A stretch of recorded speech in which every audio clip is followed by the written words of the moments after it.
Na krańcach Gruzji odkryliśmy dwa światy. Jeden zbudowany z rozmachem, z dumą, z myślą, że będzie trwać wiecznie. Wardzia, złoty wiek Gruzji i dzika natura kanionu Madhvari parę kilometrów dalej.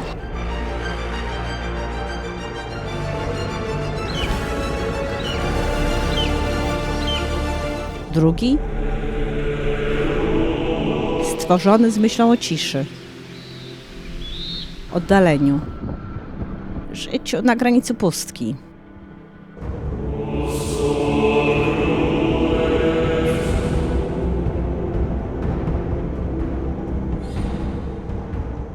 My ruszyliśmy, żeby zobaczyć oba te oblicza Gruzji. Ale jest jeden problem. Z każdym kilometrem idziemy dalej od cywilizacji. A nasze auto szwankuje. Po nieudanej przeprawie przez rzekę lodowcową wychodzą nowe problemy. Nie wiemy, czy uda nam się dotrzeć na dzikie krańce Gruzji. A na dodatek na najdzikszą część wyprawy dołączy do nas nasz syn, Grzegorz.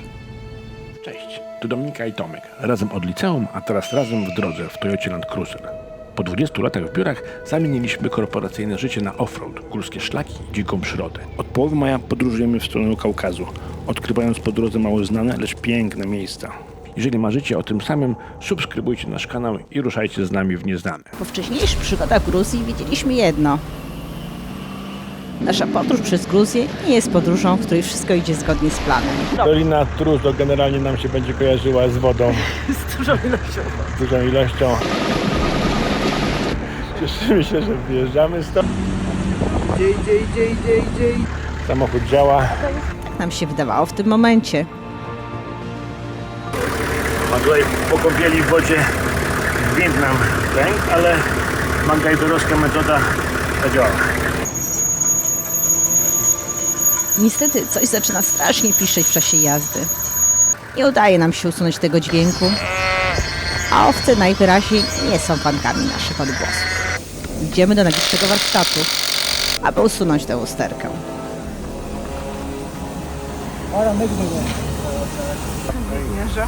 Skurwiel mały, wypolerowany. Zamieniamy wentyl na nowy. Wymieniamy olej.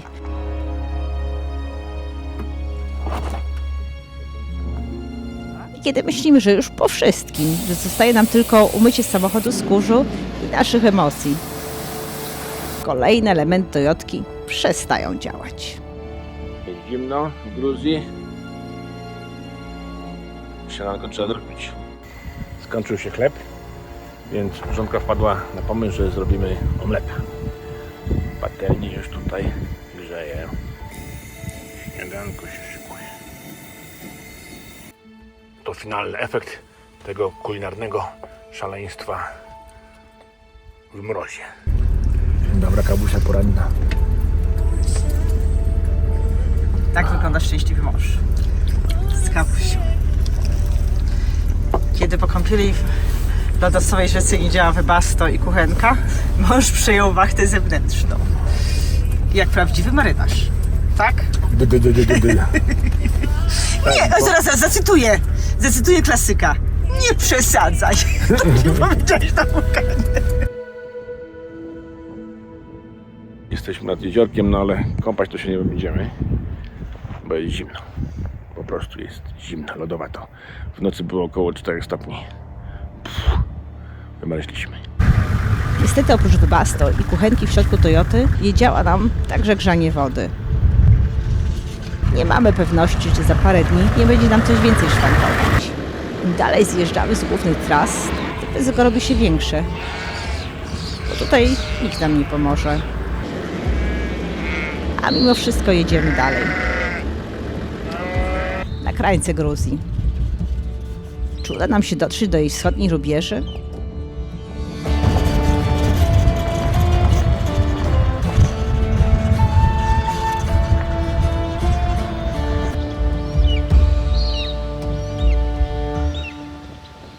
Wardzia. XII-wieczne miasto w skale.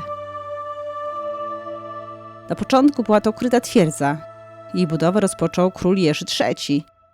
Jego córka, królowa Tamara, zmieniła Wardzie w symbol epoki. Rozbudowała kompleks, nadała mu funkcję religijno-państwową. Miał ponad 6000 komnat. Tajne przejścia.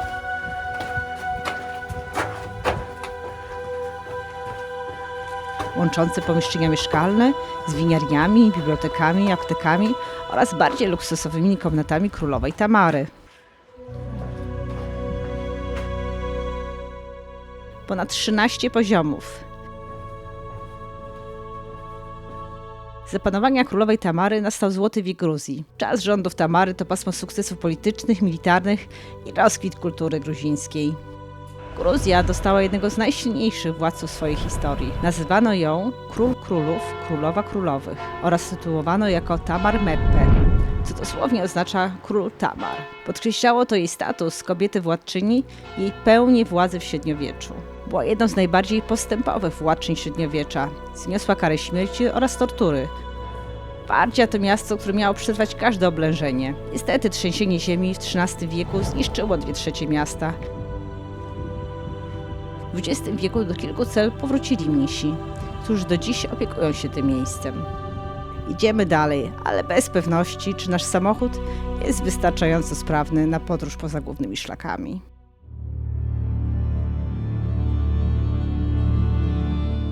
Kanion Makswari. Tutaj majestat natury dorównuje ludzkiej potędze Wardzi. Wiatr, przestrzeń. Świątynie z X wieku porzucone w stepie.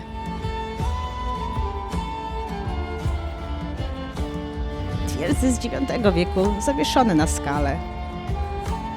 Twierdza Tmogwi była jak brama, nie do zdobycia. Za nią już tylko była dzicz. Chyba się uśmiecha przy takich twierdzach gruzińskich. IX wiek. Ponoć najważniejsza twierdza na jedwabnym szoku w tej części Gruzji. Ja się nie dziwię, bo nie da się do niej dotrzeć, więc to była nie do zdobycia. Mieli niezły tutaj pogląd na to, kto chce się przeprawić przez ten szlak.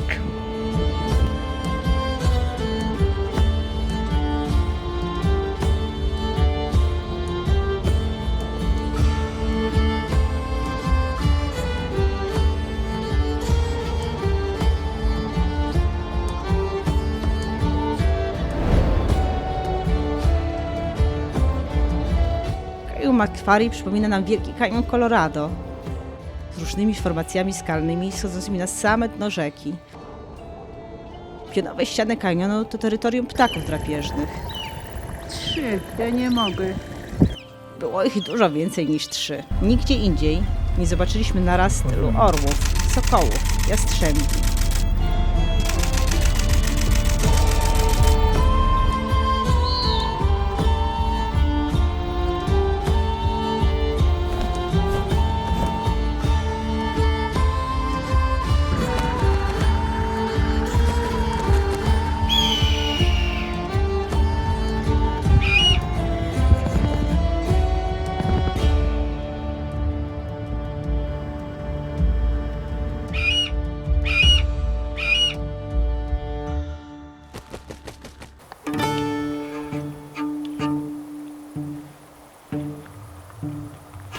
Nie wiem, Dominik, już nie pamiętam, gdzie to kupiliśmy. Proszę makaronek. Pitko na początku. Fanta Locales. Fanta Locales pitna. No, to się okaże. O, Gruzińscy. pięknie. Właśnie nie wiem, albo Gruzja, albo Armenia. To po Nie pamiętam. alfabecie. No, wiesz co, obydwa alfabety są dla mnie trudne do rozpoznania. Słucham. Pastę. O, pasta. Moja ulubiona. Na dzisiaj jest lamp.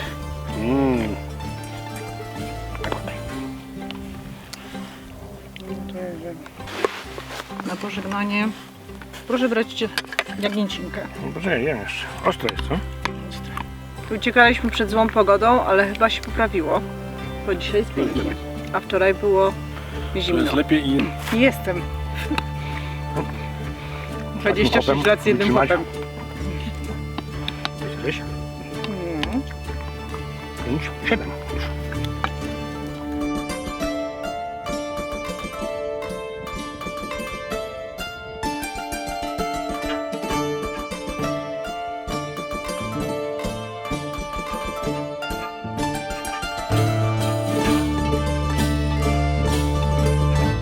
Nad kanionem. Przy Warci. Z ilością niesamowitą ptaków drapieżnych. Żegnamy się z tą częścią Gruzji. Jedziemy dalej poza główne trasy, na wschodnie rubieże Gruzji. Tutaj zaczyna się drugie oblicze Gruzji, dziksze, które chcemy poznać. Idziemy w 2 samochody, z nami nasz młodszy syn Grzesiek.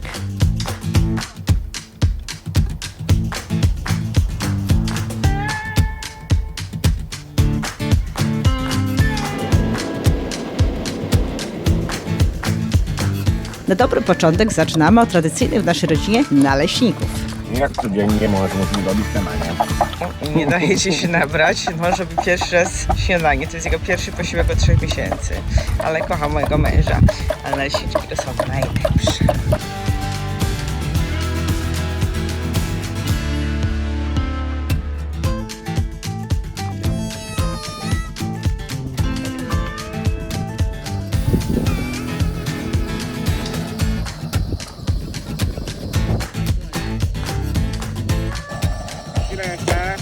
Dzieło Tomaszowe.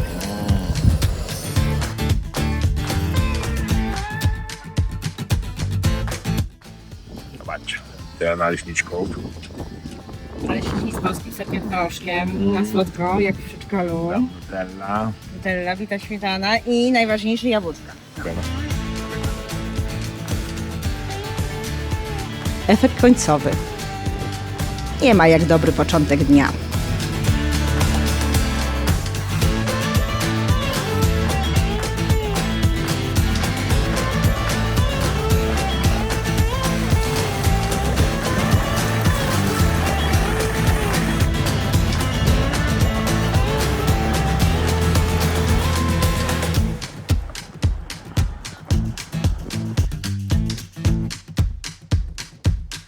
W Gruzji dla fanów urbexu jest dużo gratek, jak teraz podająca się sterownia Tamy.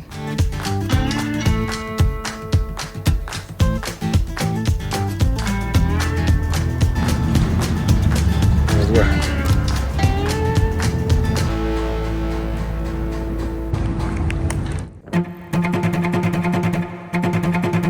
Martwiliśmy się o nasz samochód.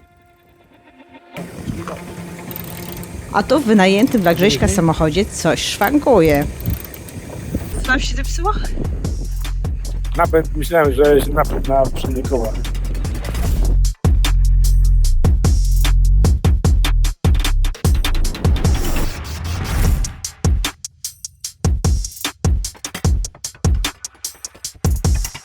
Samochód to składany na części pierwsze. Potrzebuje tej blachy? Co?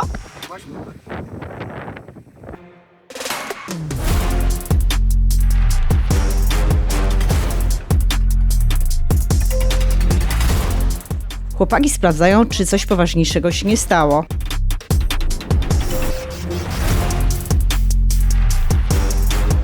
Uff, ostatecznie to tylko blacha odpadła.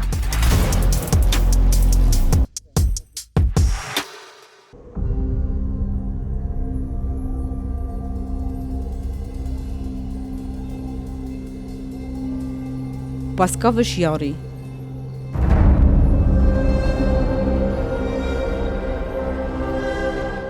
Przestrzeń, która się wydaje nie mieć końca.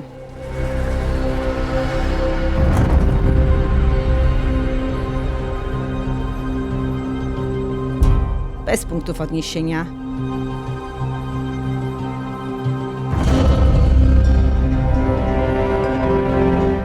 Stepy po horyzont.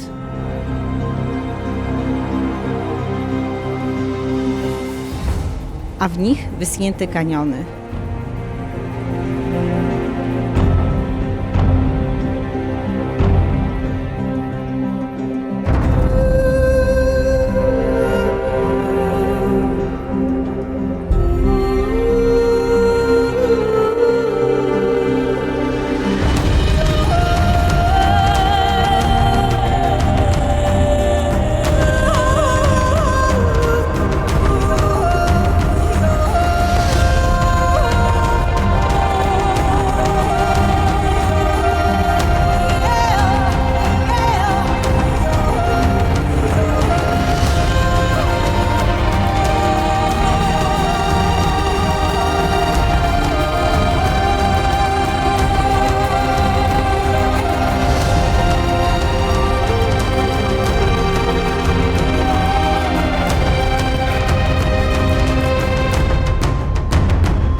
gruzińskie błotne wulkany. Jak oczy ziemi patrzące w niebo.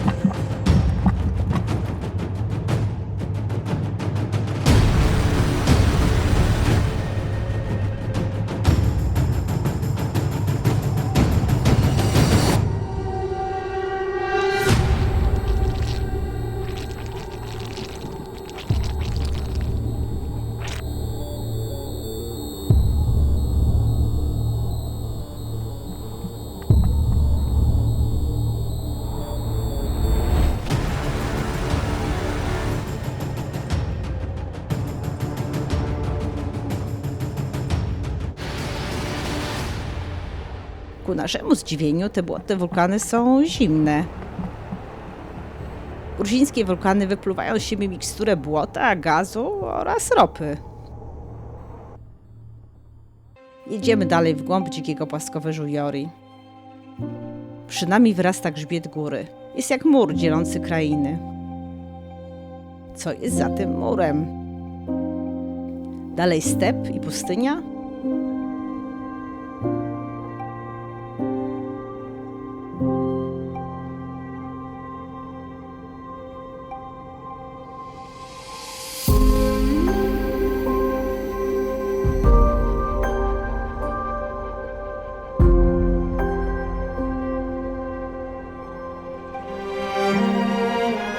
Ukazuje się przed nami zielony pas. Oaza życia w surowym, pustynnym krajobrazie.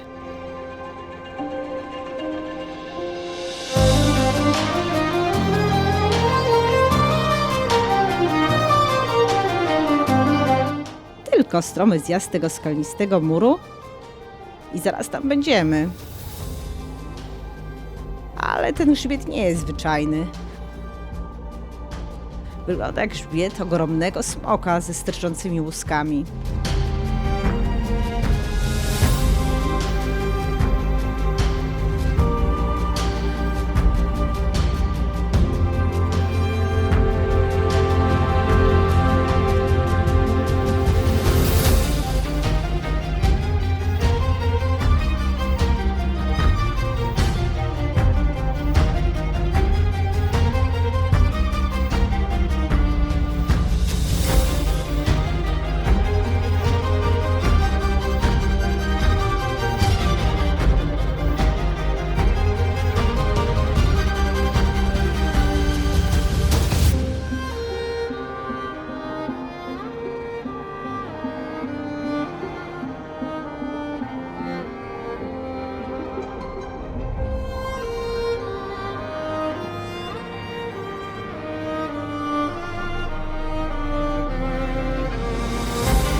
Dotarliśmy do zielonej oazy.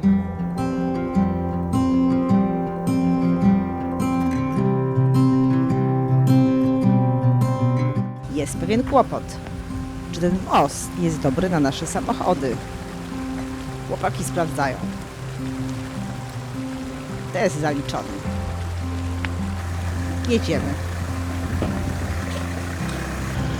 Po całym dniu w suchym jak pieprz w stepie, wreszcie woda. Dużo wody. Zostajemy tu. Dlaczego lubi mieć kolację w rzece?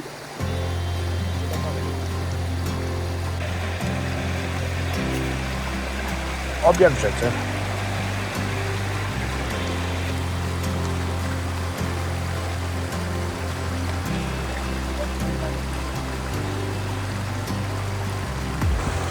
Placki ziemniaczane. Tata utarł. No nie. Mama zrobiła placki Mama wrzuciła na ziemniaczane. patelnię. Tata, dziękuję bardzo za placki. Dziękuję ojciec, doceniam. Lubię roboty. Cieszę się. A mama wrzuca na talerz. No, najtrudniejsze to jest ucieranie ziemniaków chyba, co? Zgadzam się. Będzie zrobione, jak nie pomóżcie. Wykorzystaliśmy dostęp do wody na maksa. Grzesiek nawet zbudował tamę dla pogłębienia poziomu rzeki.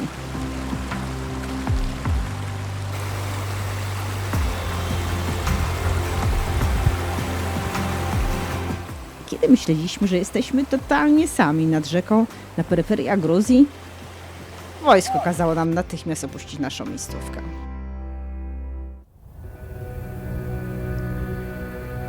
Garedżak. Kraina na wschodnich rubieżach Gruzji, na pograniczu z Azerbejdżanem. Jest on już tuż za tymi wzgórzami.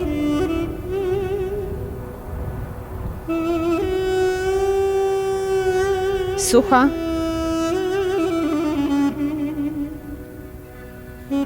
pusta,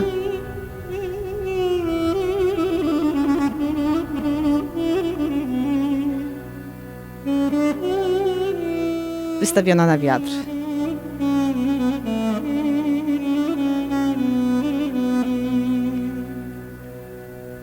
Tutaj na krańcach tej pustki kuto w skale monastyry Davida Garei.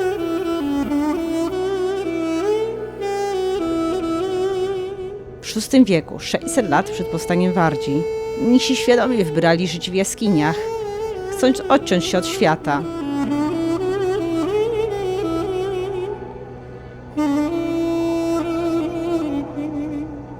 Życie w skrajnie trudnych warunkach traktowanego dobrowolną ofiarę dla Boga.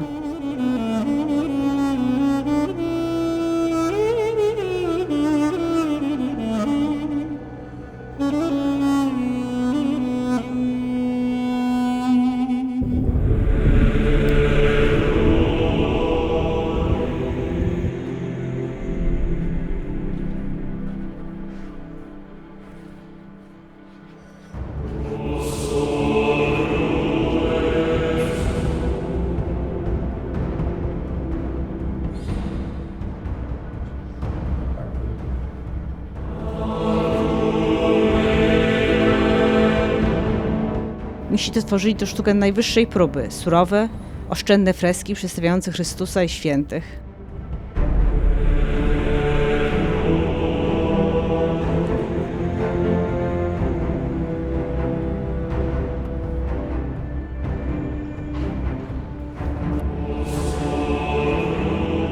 Pustelnicy tu żyjący byli samowystarczalni.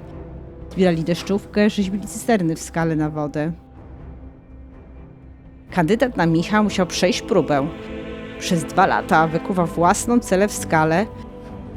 Musiał żyć w niej o chlebie i o wodzie, by dowieść swojej determinacji.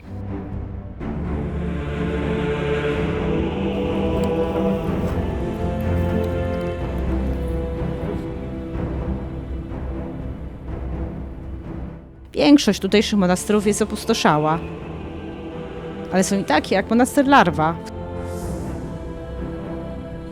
w których nadal żyją mnisi.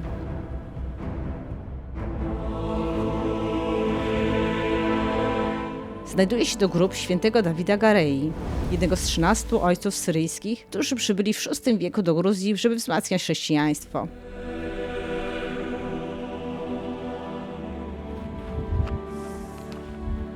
Pustelnicy VI wieku szukali spokoju. Dziś ich miejsce spokoju stało się punktem zapalnym na mapie Kaukazu. Konflikt graniczny pomiędzy Gruzją a Azerbejdżanem to jedna z ironii tego regionu.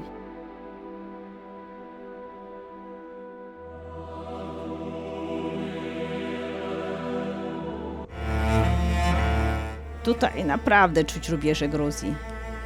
Samotność, surowość tego miejsca.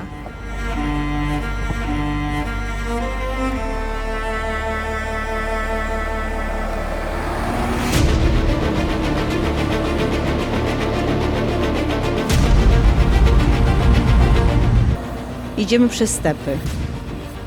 Nie do końca sprawnym autem. I z myślą, czy coś jeszcze zacznie szwankować.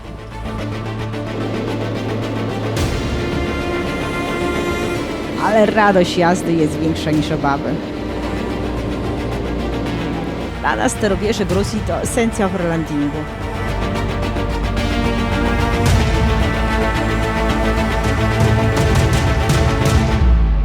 Ten dreszczyk, co jest dalej? Za kolejnym wzgórzem, za następnym podjazdem. Czasem czeka cisza. Czasem coś, czego się nie spodziewasz.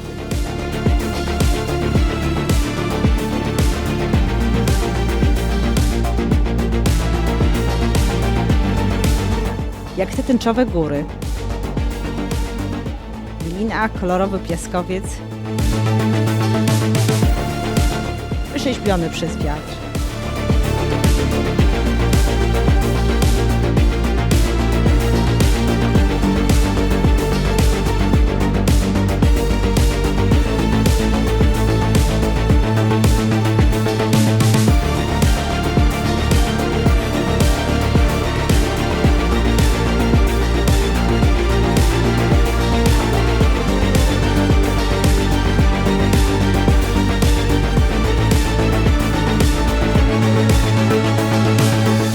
Na takich rubieżach przestrzeń staje się ważniejsza niż cel.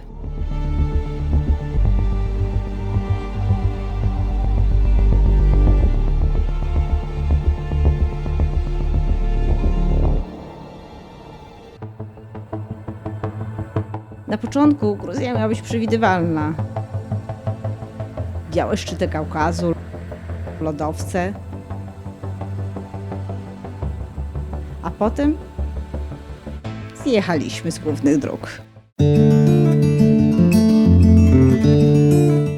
Bardziej doświadczyliśmy potęgi, królestwa, w monastyrach Dawida Garei ciszy, pustki. A my jechaliśmy pomiędzy nimi, coraz dalej, nie do końca sprawnym autem. Ale właśnie tam odkryliśmy Gruzję. Otwarte przestrzenie, takie, które nie pozwalają zawrócić. Każdy kraj ma wiele twarzy, ale niektóre dostępne są tylko, gdy zjedziesz z głównych dróg. Tutaj kończy się nasza droga przez Gruzję. Ale to nie koniec naszych przygód. Zapraszamy na film drogi z Turcji.